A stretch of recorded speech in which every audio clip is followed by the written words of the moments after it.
you are part of something greater. There is a spark inside you. Call it a spirit, call it divine light, call it a life force. There's something inside all of us.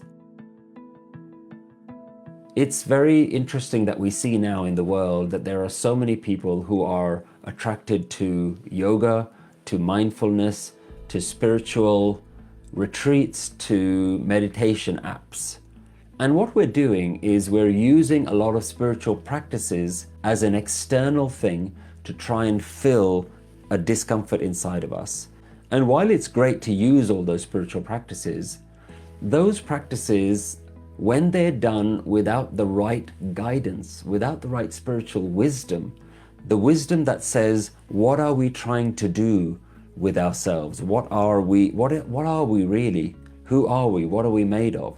When we don't have that wisdom, what we do is we use meditation, mindfulness, Zen, yoga, all of these things as just another way to pacify our minds, to try and soothe the discomfort that we feel within our minds. So what is the spiritual wisdom? The spiritual wisdom makes us look at two very important factors. One is our worldview. What is the way in which we understand the universe? The second is our self-view. What is the way that we understand ourselves? And they're not actually two different things. They're two sides of the same coin. And almost all spiritual traditions have come from this idea that behind all the things that we understand about ourselves, there is a unity.